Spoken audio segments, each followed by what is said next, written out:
हाँ हाँ निघाले, बस पहुंच ही रही हूँ। हाँ ईश्वरा सगळ्यांना सुखी ठेव रे बाबा। अरे अर्पिता, रविवार की दोपहर को कहाँ निकल पड़ी? आई, वो कुछ काम निकल आया है, शाम तक लौट आऊंगी। अरे हाँ, पर जा कहाँ रही हो इतना तो बता सकती है ना। आई बोला ना काम है, शाम तक लौट आऊंगी। काय तू पण असं विचारते मला? आजी, आजी, आजी, आई घर में गिर गई है। हाँ? बहुत खून बह रहा है और सांसें भी नहीं चल रही है। क्या बोल रही है बेटा? काय झालं, नीट सांग ना, क्या हुआ है? मौसी, मुझे लगता है मर गई।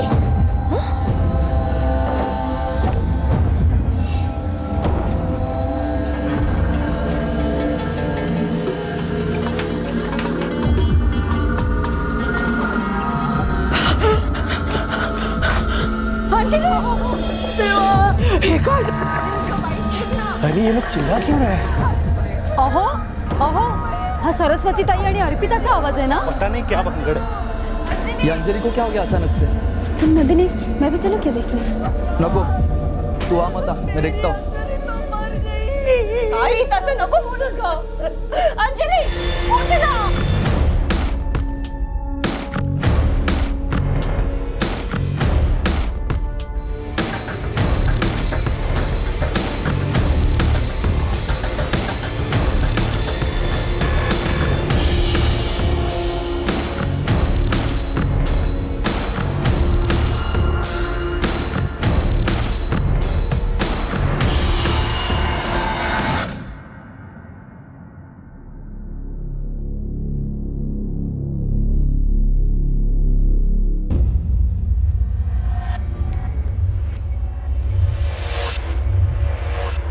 मैडम, ये मेरी छोटी बहन अंजलि है। हम लोगों ने साथ में हमारे घर पे खाना खाया, फिर वो यहाँ आ गई क्योंकि उसे घर की सफाई करनी थी और कपड़े धोने थे।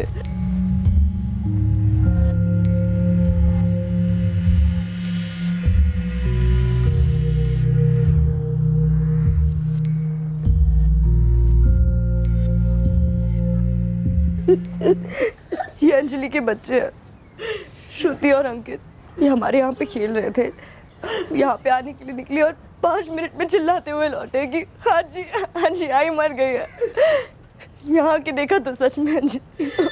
नहीं साहब, एक चीख भी सुनाई नहीं दी, कुछ भी नहीं। तुम तो यहीं बगल वाले घर में रहते हो ना? जी साहब, मैं टैक्सी चलाता हूँ और इतवार को सिर्फ आधा दिन, इसीलिए टैक्सी लगाकर मैं सुस्ता रहा था, लेकिन मैंने भी अंजलि के चीखने चिल्लाने की आवाज़ नहीं सुनी। साहब मैं भी बगल में ही रहता हूँ, लेकिन अंजलि बहनी की एक भी चूचा नहीं सुनी, कुछ भी नहीं। और साहब हमारे यहाँ ना अगर घर में कोई ऊंचा बोलता भी है तो सारे मोहल्ले में पता चल जाता है। घर में कोई फोर्स एंट्री तो नहीं लग रही सर? दरवाजे से काफी अंदर तक आया था कातिल, जान पहचान वाला ही रहा होगा। सर हथियार कहीं दिखाई नहीं दे रहा, कातिल शायद अपने साथ ले गया हो। और इस मोहल्ले में किसी ने एक आवाज तक नहीं सुनी, ना ही किसी को भागते हुए देखा।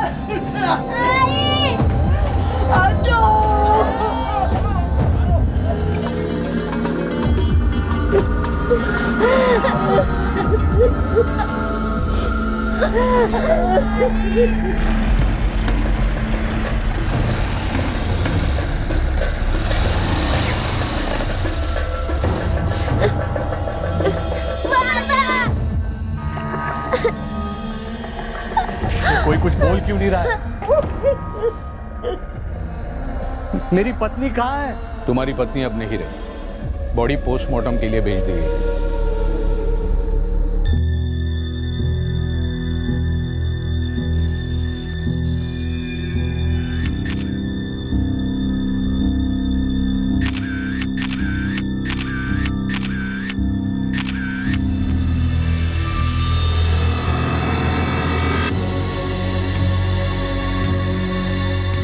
सुनो सुरेश, तुरंत फोटोग्राफर को बुलवाओ, ये अहम सुराग हो सकता है इन्वेस्टिगेशन के लिए।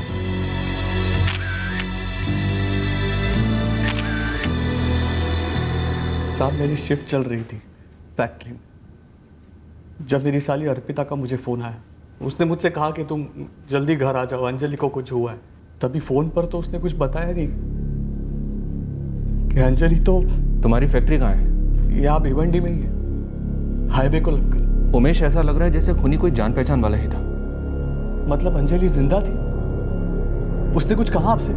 हम केवल अनुमान लगा रहे हैं। घर में जबरदस्ती घुसने की कोई भी कोशिश नहीं की गई। जब तुम्हारे बच्चे और उनके बाद तुम्हारी साली अर्पिता और तुम्हारी सास सरस्वती घर पहुंचे तो दरवाजा खुला हुआ था। तुम्हारे पड़ोसियों ने भी ना कुछ सुना ना किसी को घर से भागते देखा। लेकिन साहब, कोई मेरी पत्नी को क्यों मारना चाहेगा?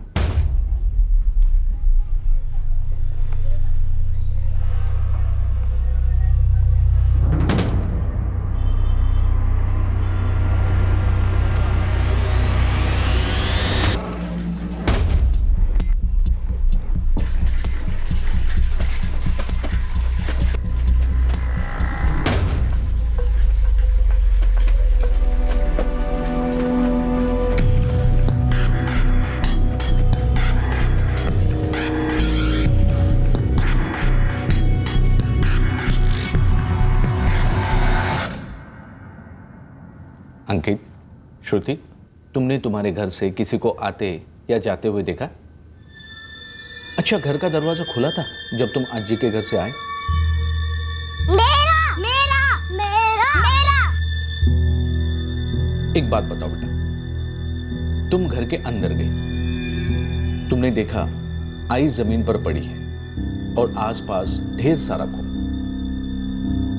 तुमने किसी को खिड़की से या दरवाजे से भागते हुए देखा? वो तेरा नहीं था, वो मेरा था। नहीं, मेरा था। अरे नहीं।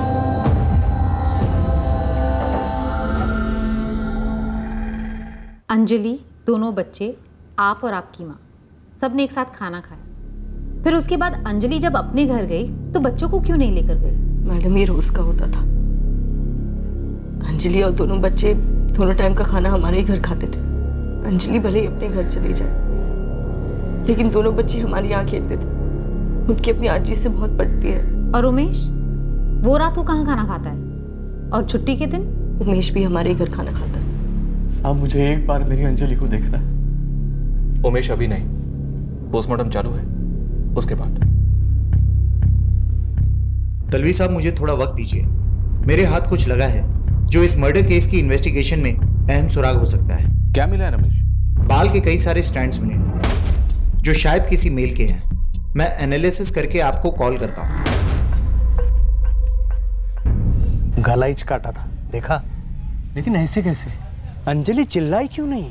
मुझे लगता है ना किसी ने पीछे से वार किया होगा, मुंह दबाकर। वो फिल्मों में दिखाते ना वैसा। हाँ, लेकिन कोई आदमी अंदर तक पहुंचा कैसे? अंजलि ने उसके लिए दरवाजा खोला ना, मतलब जान पहचान वाला ही होगा कोई। उस बेचारे को डाउट भी नहीं आया होगा कि वो कुछ ऐसा भी करेगा।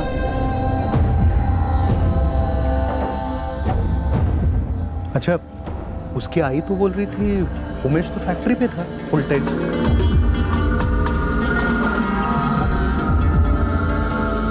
नो, कोई सेक्सुअल असॉल्ट नहीं है। कोई अटेम्प्ट्स? डिटेल स्कैन की है, कोई evident attempt at sexual assault notice नहीं हुआ है। घर में कोई चोरी वोरी भी नहीं हुई है, तो जुर्म का मोटिव न सेक्सुअल असॉल्ट था न चोरी थी, बस सिर्फ मर्डर था। फाइट बैक किया होता तो नाखूनों से अटैकर्स के स्किन के पार्टिकल्स मिलते, पर नहीं है। सर, चौल के अपने सारी खबरियों को काम पे लगा दिया है इस अंजलि, उमेश, माँ और बहन के बैकग्राउंड्स के बारे में पता लगाने के लिए। कोई जान पहचान वाला आया होगा मर्डर के इरादे से और प्लान को अंजाम देंगे। सर, उमेश के कॉल रिकॉर्ड्स चेक किए, क्लीन। उसके फैक्ट्री भी गए थे। सुबह 8:30 बजे से लेकर अंजलि के बारे में फोन आने तक वहीं था। शायद किसी पहचान वाले को भेजा गया होगा, कोई जान पहचान वाला जिसके लिए अंजलि ने दरवाजा खोला, जिसके अटैक पर कोई फाइट बैक नहीं हुआ, नहीं चिल्लाई, नो रिएक्शन टाइम एंड पल भर में डन। शायद किसी को पता था अंजलि घर पर अकेली लौटी है, बच्चे नहीं है उसके साथ। सही मौके की तलाश में था, मौका मिला, लपक पड़ा और पलक झपकते मर्डर कर दिया। 7 साल की शादी थी उमेश और अंजलि की। तुम अंजलि से बड़ी हो? हाँ, पर मेरी अब तक शादी नहीं हुई। क्यों? आपकी हुई है। मेरी बहन का कत्ल नहीं हुआ है। तो पता कीजिए कि क्यों हुआ है और किसने किया है। मेरी शादी को रहने दीजिए। झगड़े होते थे उमेश और अंजलि के बीच में? कोई माजरा था? हाँ, उमेश का एक मांझा था। दूसरी औरत? नहीं, वो चाहता था कि उसकी पत्नी एक पक्की गृहिणी हो। मतलब ये कि वो अपने घर की जिम्मेदारी ले, खुद घर संभाले, अपनी रसोई में खाना बनाए। खाने को लेकर उनका हमेशा 36 का आंकड़ा रहता था। मेरी संडे की छुट्टी थी और मेरी मंगेतर नम्रता उसकी भी छुट्टी थी, वो आ गई घर। हम टीवी देख रहे थे। प्रोग्राम तो याद नहीं होगा तुम्हें? और तुम? साहब मैं नहा रहा था। अच्छा तुम दोनों एक बात बताओ, ये जो अंजलि का पति है उमेश साने, क्या इसने मरवाया होगा अंजलि को?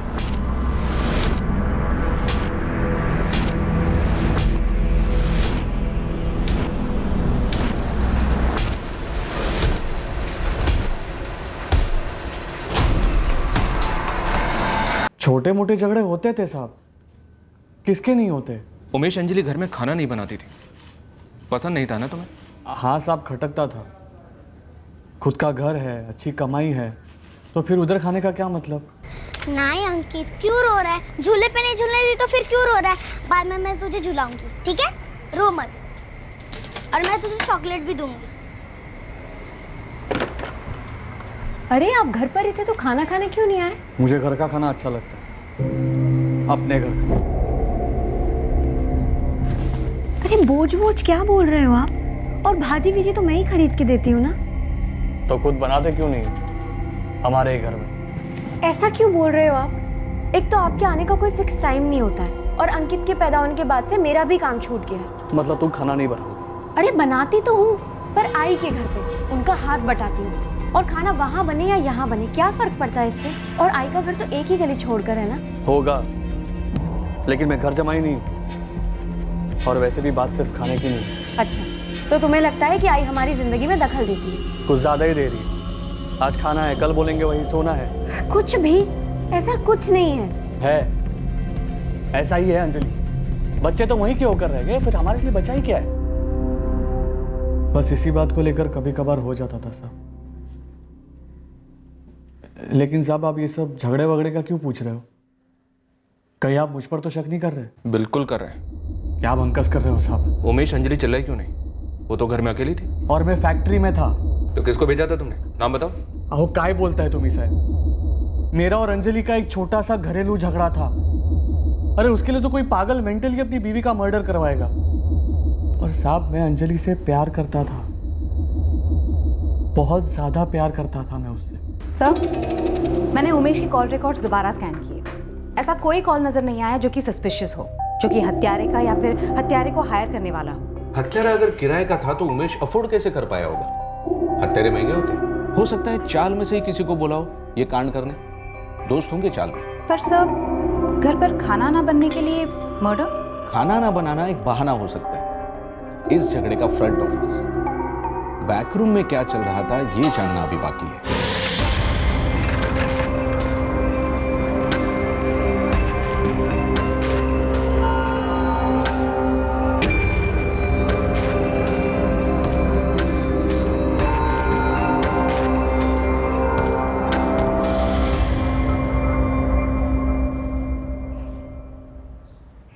बेटा अंकित, खा लो। ये वक्त हम सबके लिए बहुत मुश्किल है। श्रुति, तुम पहले शुरुआत करो।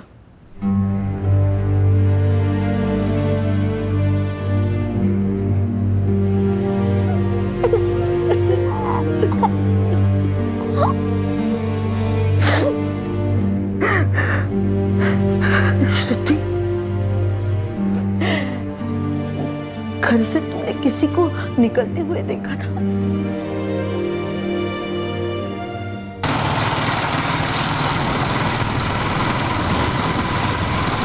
ये कोई ऐसा आदमी है जिसके सफेद बाल हैं। घर पे कई सफेद बाल मिले हैं। आपको जमीन पर मिला, लाश के पास? हाँ, हालांकि विक्टिम के हाथों पर कोई स्ट्रगल के निशान नहीं है, पर बाल मिले हैं क्राइम सीन पर। आदमी का सफेद बाल? हाँ, अटैकर का हो सकता है। सर, अंजलि साने के बाजू वाले घर में रहने वाला वो आदमी जिसके साथ हमारी बात हुई थी, तुम तो यहीं बगल वाले घर में रहते हो ना? मैं टैक्सी चलाता हूँ और इतवार को सिर्फ आधा दिन।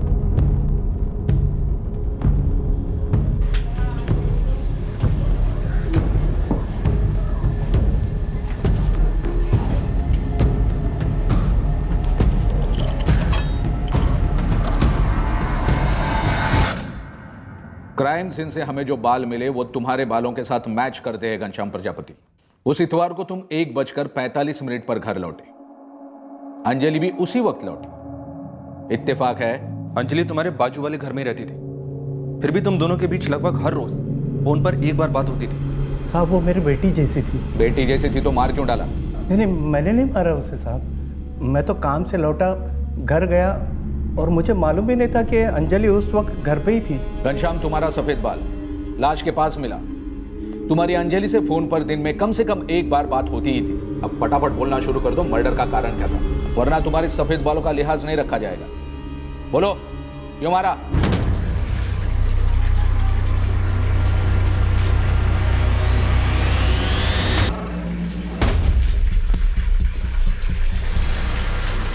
कुछ चल रहा था तुम दोनों के बीच, या तुम उसके साथ कुछ ऐसा करना चाहते थे जिसके लिए वो राजी नहीं थी? कहीं अंजलि सानी के पति उमेश ने इस काम के लिए तुम्हें कुछ सुपारी तो नहीं दी थी? मैं अंजलि को क्यों मारूंगा? वो बहुत अच्छी लड़की थी साहब। ये बेटी, अच्छी लड़की, ये ड्रामा तो तू बंद ही कर दे। तेरे बाल मिले लाश के पास, कैसे? सर से अपने आप टूट कर बाल लाश के पास जा गिरे? अरे पता नहीं यार, लेकिन कुछ तो गड़बड़ है। एक आदमी है, वो काफी पूछ परोछ कर रहा था, मुझसे भी पूछा अर्पिता के बारे में। मतलब दोनों बहनों के बीच कुछ? क्या पता है, लेकिन बाहर से अंदर कौन आ सकता है? क्या पता भाई, लेकिन जो आदमी है वो कह रहा था कि जो भी अंदर आया था ना, उसका बचने का चांस ही नहीं है। उसके खिलाफ बहुत कुछ तो तगड़ा मिल गया पुलिस को। हैं? ऐसा क्या मिला है? अरे पुलिस को ना अंजलि के हाथ में खूनी का बाल मिला है। अब पुलिस उस बाल की खाल करेगी और फिर उस खूनी की खाल उतारेगी। देख मैडम, इस अर्पिता ने आपको उमेश और अंजलि के झगड़े के बारे में बताया, लेकिन खुद के बारे में बोली क्या? क्यों? स्टोरी में ट्विस्ट है? कोई एक हो तो बताओ। स्टार्ट टू एंड सब पता। साहब मैं श्रुति और अंकित का नाना जैसा हूँ, और जिस फोन कॉल की बात आप कर रहे हो, रोज होते थे, हर रोज। जी हाँ, रोज होते थे, क्योंकि स्कूल भी रोज होती है।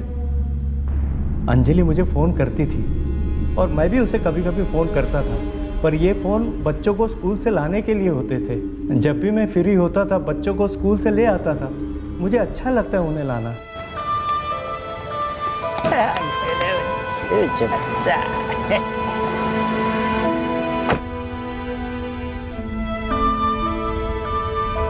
चलो माना कि फोन कॉल्स बच्चों को लेकर होते थे, लेकिन बाल, तुम्हारे बाल लाश के पास कैसे पहुंचे? किसी ने साजिश की तुम्हारे खिलाफ? किसी सैलून वाले ने, जो तुम्हारे बाल काटकर लाश के पास छोड़ गया? तुम अंजलि सानी के घर भी जाते हो, खासकर तब जब उसका पति उमेश घर पर नहीं रहता हो। इतना घटिया लांछन लगा रहे हैं आप मुझ पर, जबकि मैं आपको पहले बता चुका हूं कि अंजलि मेरी बेटी समान थी। चुप है। बेटी समान, पोता पोती समान, ये सब अपने जेब में रख और सीधे से बोल, तू जाता था कि नहीं अंजलि के घर? हाँ जाता था, तकरीबन हर रोज शाम को जाता था। किस लिए जाता था? टीवी देखने जाता था। क्या होगा आपका सर? फिर अगला कदम क्या होगा? मुझे समाचार देखना पसंद है, पर मेरे घर में टीवी नहीं है। उनके पास एक पुलिस द्वारा इशू किया गया कैरेक्टर सर्टिफिकेट है, जो उसकी स्पीड अप कैब की फाइल में पाया गया। बूढ़ा हो रहा हूँ, बाल झड़ रहे हैं, टीवी देखते हो बाल झड़ गए होंगे। तेरे सारे झूठों का झड़ने का टाइम आ गया है घनश्याम। ये लास्ट वार्निंग है तेरे को। सच बता, क्यों मारा अंजलि को? अपने किसी लफड़े के कारण, या उमेश ने सुपारी दी तुझे? साहब छोटा मुंह बड़ी बात, पर कहना ही पड़ेगा कि आप लोग बिना सबूत, बिना किसी कारण बेकार में हवा में तीर मार रहे हो। मैं आपको बोल चुका हूँ कि अंजलि मेरी बेटी समान थी, मेरी बहुत इज्जत करती थी, मेरी तबीयत के बारे में पूछती थी, और बच्चों को स्कूल से लाना मेरे दिन का सबसे अच्छा काम होता था। मुझे ये घनश्याम सच्चा लग रहा है, लेकिन क्रिमिनल्स टॉप के एक्टर्स हो सकते हैं। अनिता, तुम एक काम करो, बच्चों से बात करो और इस घनश्याम का स्टेटमेंट क्रॉस चेक करो। जी सर। एक और बात सर, अर्पिता के बारे में कुछ हाथ लगा है, काम का हो सकता है। दो बहनों के बीच झगड़ा? लग तो ऐसे ही रहा है। चंदन नाम है उसका, चंदन कामले। अर्पिता, हम चंदन कामले को उठवाने वाले हैं। क्या? हाँ, तो उससे पता करें या तुम खुद ही बताओगे कि क्या छुपा रहे हो तुम लोग? आप मेरी निजी जिंदगी में क्यों दखल दे रही हैं? हाँ, यहाँ मेरी बहन का मर्डर हुआ है और आप चंदन का कनेक्शन निकाल रही हैं। चंदन का कनेक्शन निकाल नहीं रहे, निकला है तुम्हारे और अंजलि के फोन रिकॉर्ड्स। हाल ही में चंदन तुम दोनों से बात करते रहा और अतीत में काफी करीब रहे हो तुम, तो बताओ क्या माजरा? हाँ, मतलब हाँ, मुझे मालूम है अंजलि साने का मर्डर हुआ है। मैं उसे पर्सनली जानता था। चलो अच्छा हुआ तुमने ये नहीं कहा कि कौन अंजलि साने। मैं किसी अंजलि साने को नहीं जानता। लेकिन मैं ऐसा क्यों कहूँगा सर? अर्पिता को जानते हो? उसे तो कुछ ज्यादा ही जानते हो। साहब, आप पुलिस वाले हो, सवालों के जवाब तो दूंगा, पर कुछ आगे पीछे तो होना चाहिए। बताइए तो आप मुझसे क्यों पूछ रहे? चाहते क्या हैं आप? अभी के लिए तो हम बस इतना ही चाहते हैं कि तुम बिना देरी किए तुरंत क्राइम ब्रांच ऑफिस में हाजिर हो जाओ।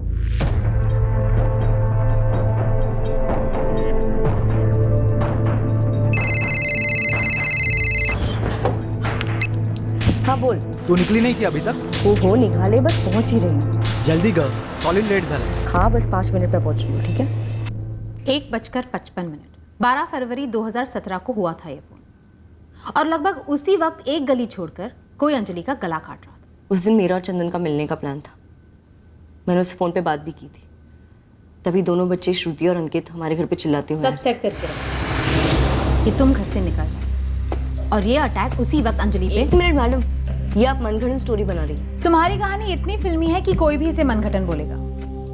चलो 7 साल पहले फ्लैशबैक में चलते हैं। 2 बहनें एक ही गारमेंट फैक्ट्री में काम करती थी। एक अच्छी अंजलि और एक बुरी अर्पिता। बुरी अर्पिता का अफेयर होता है चंदन कामले के साथ, और अच्छी अंजलि सीधा जाकर मम्मी सरस्वती को सब बता देती है। मैडम, जात पात का चक्कर था अर्पिता और चंदन के बीच, और इस अंजलि ने घर पे आग लगाई, तो तब से अर्पिता और अंजलि के बीच में बहुत खुन्नस थी। लेकिन दोनों कर करके करते भी क्या, एक दूसरे को घर में चलते और काम पर भी।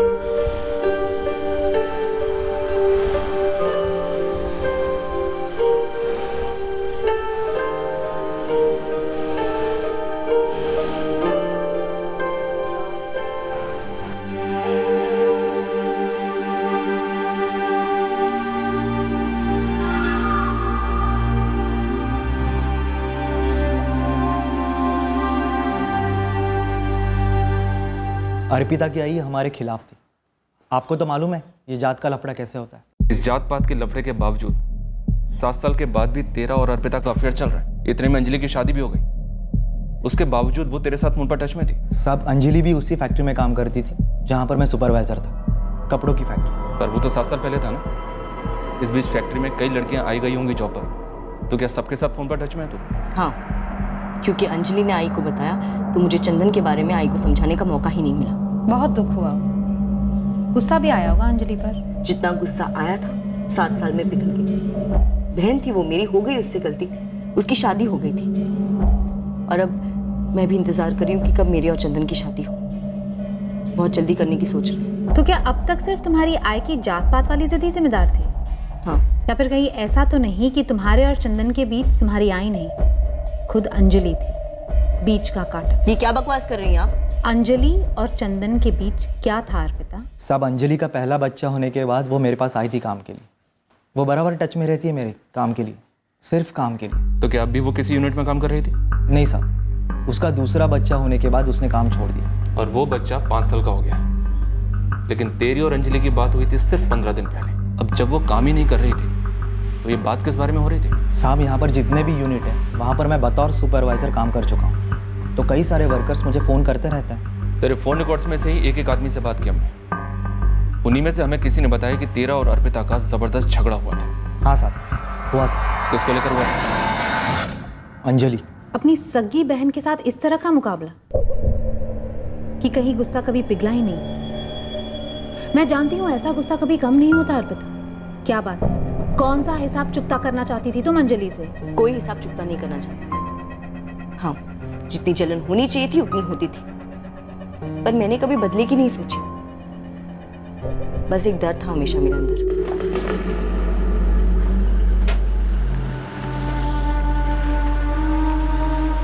अंजलि को फिर से नौकरी दिलाने की क्या जरूरत थी चंदन?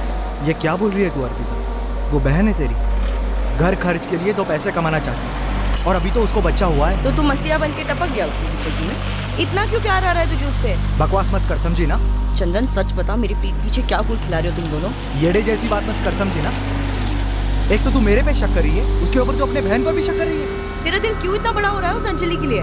क्यों तू उस पे मेहरबान हो रहा है? आई तो पहले से ही उस पे मेहरबान थी। शांत हो जा। देख, मैं तेरे सर की कसम खाकर बोलता हूँ, मेरे और अंजलि के बीच में कुछ नहीं है। अरे मेरे लिए बस तू है, सिर्फ तू। अब ये राग मत दो मुझे कि चंदन ने सर पे हाथ क्या रख दिया, एक कसम क्या खाए, तुम सीधा जलन खाओ से लेकर संत बन गए। मैं ना संत हूँ ना जलन खाऊं, मैं बस आप ही की तरह एक साधारण औरत हूँ। हाँ, मुझे अंजलि पे बहुत गुस्सा आया था जब उसने आई को मेरे और चंदन के बारे में बताया, और चंदन भी उसकी जी तोड़ मदद किए जा रहा था। बस यही गुस्सा था मेरे अंदर। पर टाइम के साथ सब कुछ बदल गया, खास करके अंकित के आने के बाद। मैडम, हमारे बीच में कोई मसला नहीं था और मैंने नहीं मारा मेरी बहन को। दो बहनों के बीच जलन हो सकती है, गुस्सा हो सकता है, पर जरूरी नहीं कि वो गुस्सा जान लेकर ही खत्म। संडे को अर्पिता मंडे को अंजलि से मिल रहा होगा तो इस बात से हमें कोई फर्क नहीं पड़ता। हमें सिर्फ अंजलि के मर्डर का पता करना है। अर्पिता ने करवाया? अर्पिता अपने बहन को ऐसे नहीं मार सकती और ना ही मरवा सकती। मैं अर्पिता को अच्छी तरह से जानता हूँ। भले ही वो अपने बहन के साथ ज़्यादा फ्रेंडली ना हो, करीब ना हो, पर वो उसकी दुश्मन भी नहीं है कि उसकी हत्या के बारे में सोचे।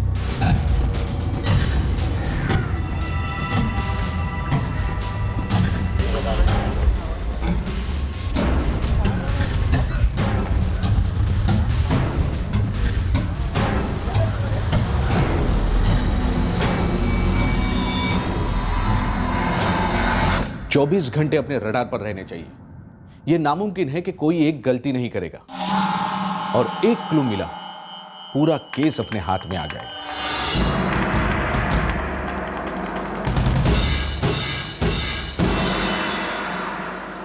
सर, उमेश साहनी को हम पूरी तरह से बिल्कुल भी रूल आउट नहीं कर। हो सकता है कि उसने चंदन और अपनी बीवी अंजलि के बीच कुछ भाप लिया और किसी को भेज दिया अंजलि को मारने के लिए। घनश्याम प्रजापति भी स्ट्रॉन्ग सस्पेक्ट है अपने, हालांकि उसने एकदम इमोशनल कहानी बताई है। सर, मेरी दोनों बच्चों से बात हुई। वो कह रहे थे कि घनश्याम उन्हें स्कूल से लेने आता था। ये पार्ट तो सच है। जरूरी नहीं एक पार्ट सच है तो दूसरा भी सच होगा। घनश्याम अंजलि के घर सिर्फ टीवी देखने जाता था, शायद कभी हद पार कर गया। सच्चाई यह है, अंजलि चिल्लाई नहीं जब उस पर अटैक हुआ। एक बात तो है, मारने वाला जान पहचान का था।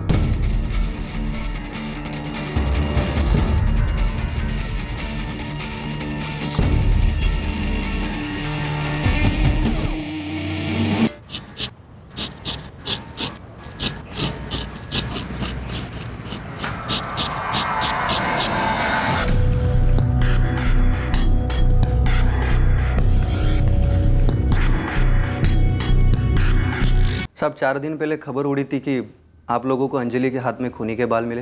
हाँ तो साहब, यही उड़ती खबर पूरे शंभूनगर चैली में आग की तरह फैल गई है कि अब तो खूनी का बचने का कोई चांस ही नहीं। शिवा मुद्दे पर आज ही मुझे पता चला कि पिछले 4 दिनों से एक बंदा अचानक अपना सर मुंडवा कर घूम रहा है। कौन है ये बंदा?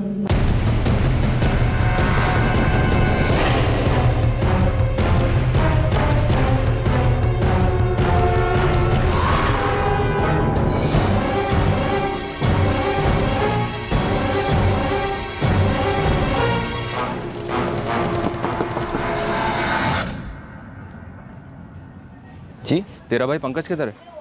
अंदर है साहब। बुला उसको। पंकज जी। अरे पंकज, तू तो टकला हो गया। हाँ साहब, वो डैंड्रफ का प्रॉब्लम है इसीलिए। एकदम से अचानक हुआ ये डैंड्रफ का प्रॉब्लम? नहीं साहब, काफ़ी टाइम से कोई ट्रीटमेंट कुछ काम ही नहीं कर रहा था, इसलिए सोचा एक बार मुंडवा लूँ। पता नहीं क्या हुआ था साहब उसको, लेकिन हिला हुआ। पहले बोला छोटे कर दो। मिलिट्री कट से आधा कट मारो, पूरा मशीन।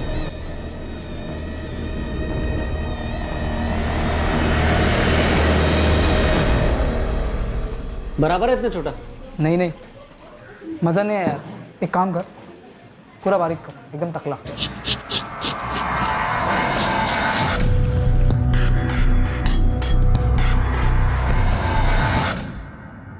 डैंड्रफ वो बहुत बढ़ गया था, इसीलिए टकला करने के अलावा और कोई चारा ही नहीं था।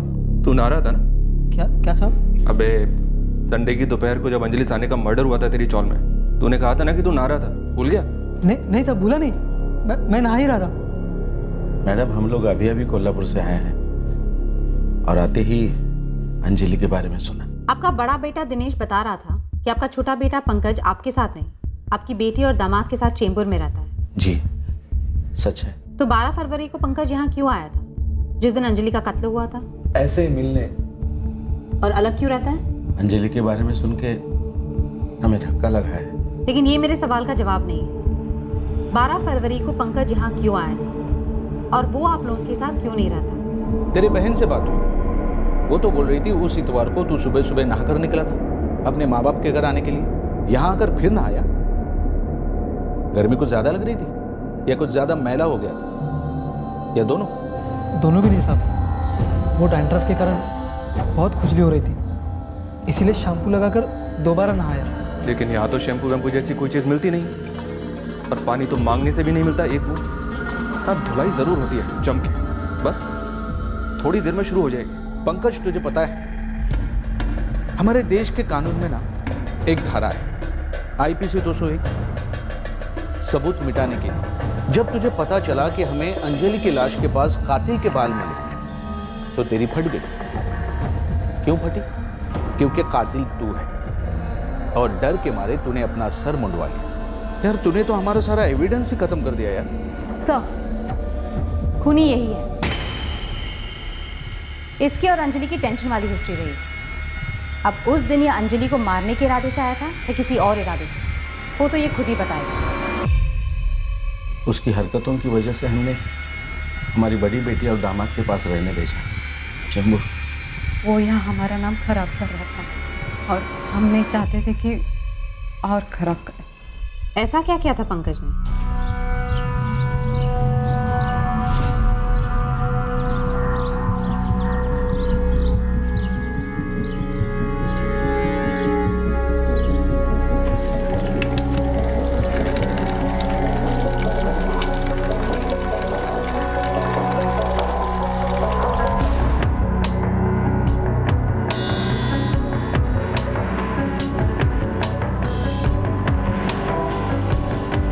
इसे अंदर रखो।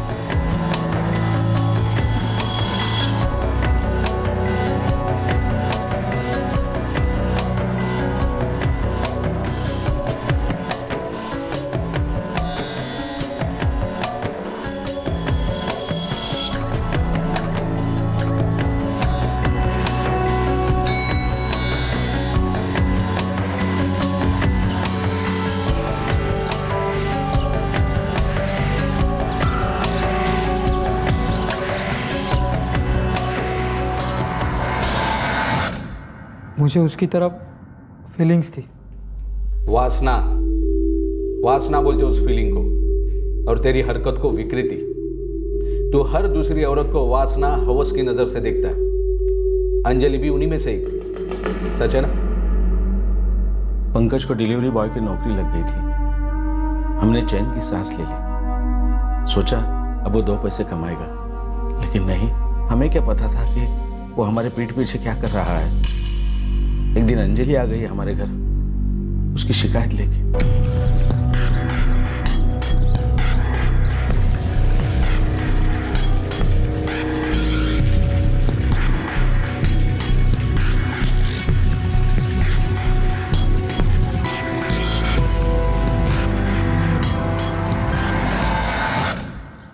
चला, तभी मैं सोचूं कि मैं बार बार कांच को बंद करती हूँ और इसे खोल कौन देता है।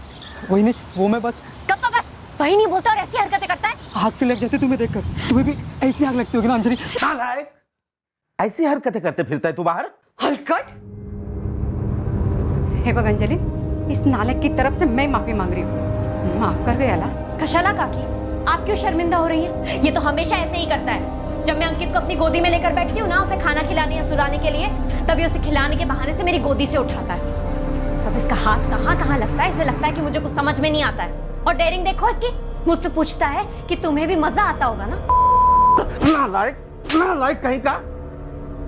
देखो बेटी, इसकी तरफ से मैं तुम्हारी माफी मांगता हूँ। इसके बाद ऐसी शर्मनाक हरकत कभी नहीं होगी, न तुम्हारे साथ न किसी और लड़की के साथ। इसके बाद ये लड़का इस मोहल्ले में तुम्हें दिखेगा ही नहीं। मैं आप दोनों की बहुत इज्जत करती हूँ, इसीलिए इसको यहाँ लेकर आई हूँ। वरना अगर उमेश को बताती ना तो जबरदस्ती मारामारी हो जाती। नहीं। और अगर पुलिस स्टेशन गई तो सीधा इसको अंदर कर देंगे।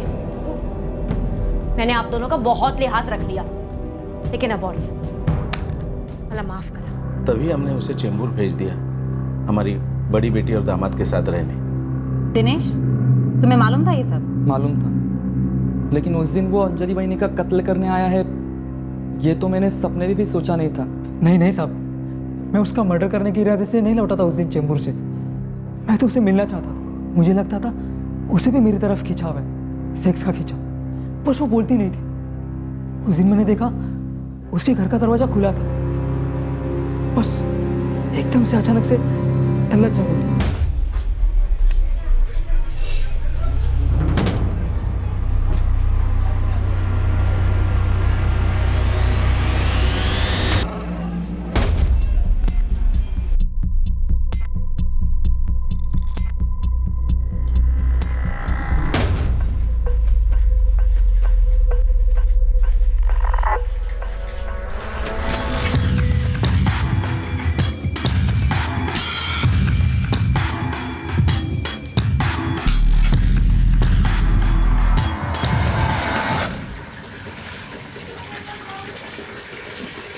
अंदर कैसे आ रहे तू?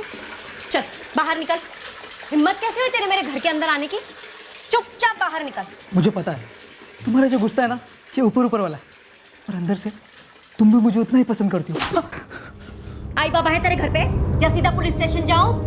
रुक जा, आज तो पुलिस स्टेशन ही जाती हूँ, वही तेरी सारी गर्मी निकालेंगे। रुक तू अभी, पुलिस वाले आज तुझे ऐसा ठंडा करेंगे ना कि जिंदगी में कभी किसी के साथ ऐसा करने की सोचेगा नहीं तू। रुक जा, अभी जाती हूँ। हम पुलिस के पास होते हैं, मैं जाता हूँ। हाँ तो निकल।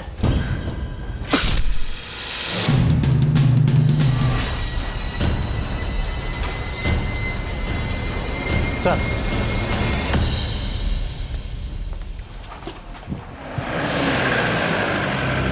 तो ये बात अंजलि ने आपको कभी बताई नहीं? अंजलि ने हम सबको बता देना चाहिए था, पुलिस में शिकायत दर्ज करनी चाहिए थी। पंकज के माँ बाप तो चुप बैठे रहे, इसीलिए उसकी इतनी हिम्मत हुई कि यहाँ आकर उसने ऐसी हरकत की।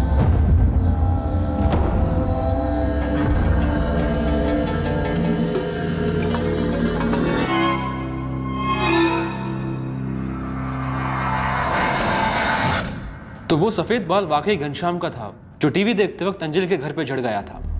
महज एक इत्तेफाक? पॉसिबिलिटी तो वही है। उसे एक इत्तेफाक से झड़े सफेद बाल ने मुजरिम की काली करतूत को सबके सामने ला दिया, वरना काफी मुश्किल होती इस केस की क्रैकिंग। शायद नामुमकिन होता, क्योंकि अंजलि ने सिर्फ और सिर्फ पंकज के माँ बाप को उसके पहले के हरकत के बारे में शिकायत की थी, और माँ बाप का अपने ही संतान को रिपोर्ट करने के चांसेस लगभग ना के बराबर होते। वो शिकायत एक मजबूत दस्तक थी पंकज के माँ बाप के लिए। तभी के तभी पंकज की काउंसलिंग की जाती या हमारे पास आए होते तो आज शायद अंजलि जिंदा होती। किसी जुर्म या मुजरिम को छुपाने से हुए नुकसान की भरपाई तो नहीं होती ना।